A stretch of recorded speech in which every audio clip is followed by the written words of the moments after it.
So you're welcome back. We're discussing the 14th Ghana International Book Fair. And if you're a bookworm, well, I'm sure you're excited about this, you're ecstatic about this. My guest this morning from the Ghana Book Publishers Association, Mr. Elliot Ejari is the president, he's next to me. And then Mr. Fauna Frimpong, executive secretary of the Ghana Book Publishers Association. Okay, gentlemen, you're welcome. Thank you. Very quickly, how do you feel when you hear people say that, for me it's very annoying, thing, I can't even call it a saying or a proverb, I wouldn't give it that much grace, say that, well, if you wanted to hide something from a Ghanaian, from an African, just put it in writing. It invokes irritation within me, because I think such people fail to understand where it is we're coming from as far as tradition is concerned. We find ourselves in that part of the world where years ago, information was passed on orally.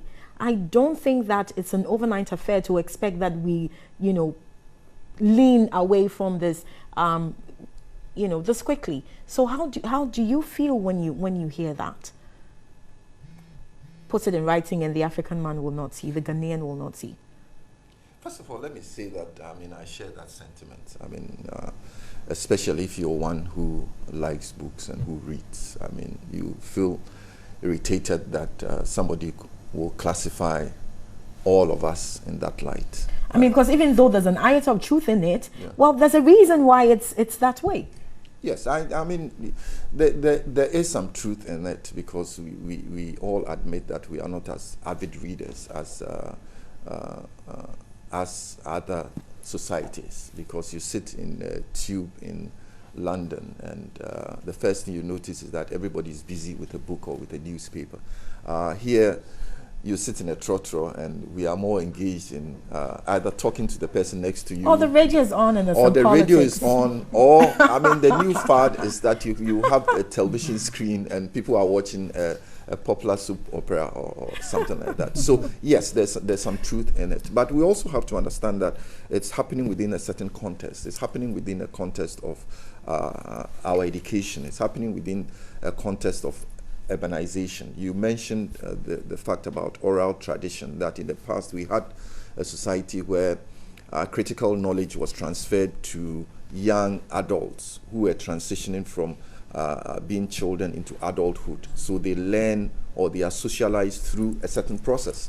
But now we have urbanization, so there's a dislocation between the traditional way we were handling that kind of information and what we have now, because we are, and within the school system, you also realize that reading doesn't play a critical role that it's supposed to play.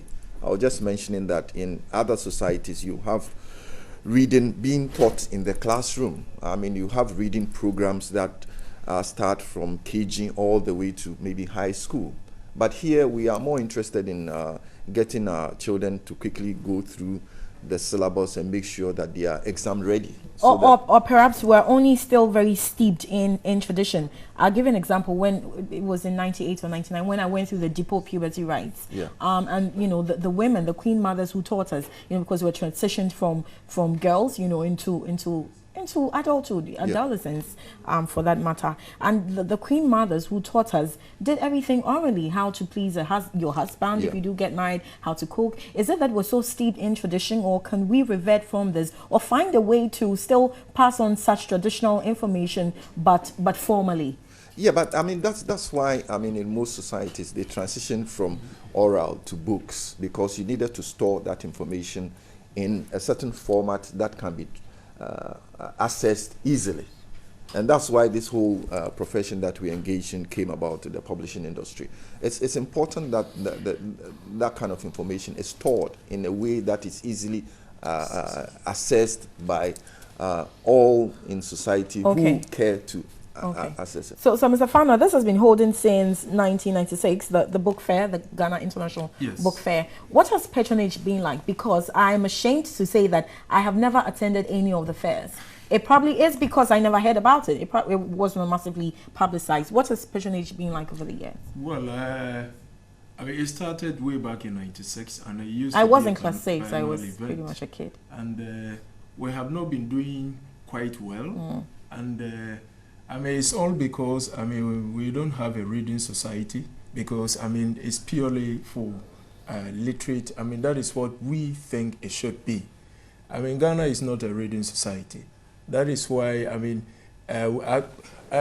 until right from 1996 through to 2008, the 2008 book fair was so good. So I mean we decided that we needed to sustain the enthusiasm. So therefore we decided to make it an annual event instead of being a biannual event. So why do you blame the Ghanaian reader? Why would you say Ghana isn't a reading society? How about, well, perhaps the Book Publishers Association is not up and doing. Maybe we just don't have a vibrant local publishing industry. Which births the other? The local publishing industry will birth wide readership, or it's the other way around? I will blame the publishing industry, wouldn't I? I don't know whether I'll come. Shouldn't I? I will come. Yeah, you do. Not necessarily. I think that, I mean, when we're talking about books, we're not just talking about local books. We're talking about books in general. Because if you have the habit of reading, you read in spite of what is available. Yes, the Ghana Publishers Association has faced a lot of challenges. I mean, the whole association really is a creation of the Ministry of Education, because the Ministry of Education realized the critical nature of this industry in national development, not just in education, but cultural enrichment. Yes, in most developing countries, the publishing suffers because the kind of inputs that you need to have a vibrant publishing fraternity is not really existent locally. Okay. So local publishers find it difficult to compete with international publishing. Okay. Those are some of the challenges we face. But it's like the egg and the hen controversy. Yes. I mean, people are not reading because they probably don't have very interesting local material to read. And the publishers are also saying that where is the market? Because we are business people. Well, have you published and not found the market? Certainly Have you? We have. See, no, he laughs at that because I think he knows I'm right. Not necessarily. I think that we have published, I mean, so far as publishing is concerned, we have published quite a bit of, a fair bit. But our publishing industry in Ghana is focused primarily on textbooks, the production of textbooks for the schools. Okay. And for the other areas like fiction, poetry, other inspirational books, we realize that we have not, I mean, it's something that we have to concede. We have not focused so much on that. Yeah. But that is also because the critical mass of quantity that you need to sustain one title probably is not there. Because you have to be printing, I mean, economic terms, you have to be printing maybe not less than 5,000 books to make economic sense. But you may produce 2,500 and the books will sit there because the infrastructure for selling and distribution of books is also not there. All right. Well, perhaps we should move from hard copies to what the case is now, electronic. You know, you must have noticed that with the advent of technology, people are reading more. In fact, I saw findings on a survey conducted that showed that, well, elsewhere people are reading more because now they have their devices.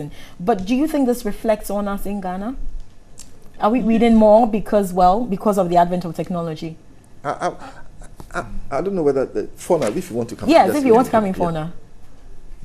Are we reading more? Aren't we? There are over 3 million Ghanaians active on Facebook alone.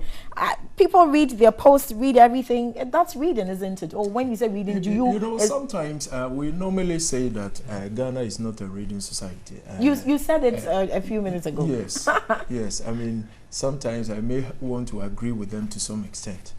But I mean, when you look at it critically, we can also say that Ghanaians read. In the sense that if you have people reading Christian literature like the Bible, Ghanaians read Bible a lot. Ghanaians read, I mean, Quran and other, you know, materials. It doesn't necessarily have to be books on formal education. So it doesn't matter what you read? Certainly, yes. Okay, what I will say in addition to it is that you see the new buzzword for reading is what we term high interest reading. And high interest reading means that you read that which you find interesting, because we always gravitate towards things that we have interest in. Absolutely. So the high interest in devotional literature, for instance, shows that our religion drives us towards books that are inspirational or that are spiritual in nature. But we're looking at a knowledge-based economy. In a knowledge-based economy, you need information that can be transformed into income-generating activities. You need information that will transform the way you think about society, that enlarges your scope, that or your horizon, so far as the world is concerned. And that is where sometimes we find ourselves a little deficient. We are so focused on reading about going to heaven, and sometimes we leave the essence about reading to help us to change our environment, because all of us will concede that yes, we need to change our environment, and we can only change our environment through creativity, through engaging in activities that actively transforms our environment. How do we transform the slums that we have, for instance? How do we transform our health care? We all know that some of the diseases that we have are avoidable if only people are just a little literate about hygiene and so many other things. But we'll be more engaged in other things rather than that. I see here a report on a study conducted on early grade reading and mathematics assessment in Ghana, which revealed that about 90% of pupils in basic schools cannot read or understand what they read. It says that, it was conducted in 2013. It sampled 7,923 pupils across the country, and then it showed that 50.7% cannot read at all, while 3,034, representing 43.8%, could read few words without understanding them. So obviously there is a big problem, because it's one thing being able to string words together. It's an entirely different thing being able to make sense or make meaning of what we read. Let me say that to just ask a publisher to answer that is will not be accurate. I will just hazard. Who's in the best position to answer that question? I think that it needs to be addressed to the Minister of Education. But what I will say in addition to that is that, you see, reading is a learned habit. I've just alluded to the fact that in certain societies, children are taught how to read through a reading system. Through they actually taught there's accelerated reading, reading counts, there's Oxford reading tree. The assumption that our children will go through KG to JHS and learn how to read and enjoy reading is rather a false one. Because first of all, I mean, what are they going to read? Do we have functioning libraries in localities? Do we have functioning libraries in schools? Are the teachers themselves empowered to teach reading in the classroom? How will a teacher who doesn't read help a child to learn to enjoy how to read? Yeah, you can't pass on what you don't know. Yes. Yeah. So, I mean, I think that if we want to be a reading public, then we need to critically examine how we can bring reading back into the classroom. Okay, but how about also embracing, have you, as the association, Ghana Book Publishers Association, have you embraced, you know, e-forms, electronic forms? Oh yes, most of our members, I mean, when they publish the book, they publish the electronic version of the books. Is that right? Exactly. And they make I buy books on Amazon all the time on my Kindle, and I don't recall seeing any. It's because you are interested in buying foreign books. Okay. We have equally good books.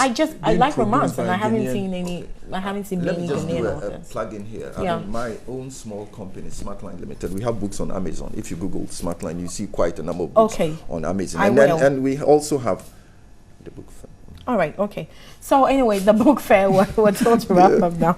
The book fair is holding tomorrow. It starts tomorrow. The book fair is actually starting. The workshops and the seminars are starting tomorrow, but the actual exhibition is starting on Friday, 19th of August, your workshops at the National Theatre. What is the structure like? Again, elsewhere you'd find that fairs are very exciting. The live performances, live music, spoken word, meetings with authors, signings, readings, etc. What's your structure like? So again, elicit some passion from people to attend.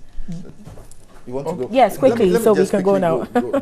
Go through it. I mean, I think that as he said, the 18th is starting the book fair, but it's an industry day where industry will meet together. Okay. The first day is for opening to the public is on the Friday. That's the 19th. Yes, there's a book signing booth that we have actually So for we the can first meet time. our favorite authors. Yes, you can meet your I favorite see. authors. There's some program Wonder World for children. There's going to be the Ghana Library Association is coming in with a mobile library, and other fun activities for children. So we're hoping that everybody will be there. I hope so. I hope my favorite Ghanaian author will be there. Boachiwa Glover. She wrote Circles. I don't know if you've read it. Yeah, I know Boachiwa Amazing. personally, Yes, she wrote Circles. Amazing book. She used to work here. Yeah, she used to work here. Yeah. Well, thank you very much, Mr. Elliot Ijari, President, Ghana Book Publishers Association, Mr. Fauna Frimpong, Executive Secretary of the Association. I hope we've exhausted it. There's so much I wanted to ask, but we don't have time. We hope that you'll be there. We'll be looking forward to Well, see you. if Boachiwa will be there, I'll be there. Okay. We'll see. All right.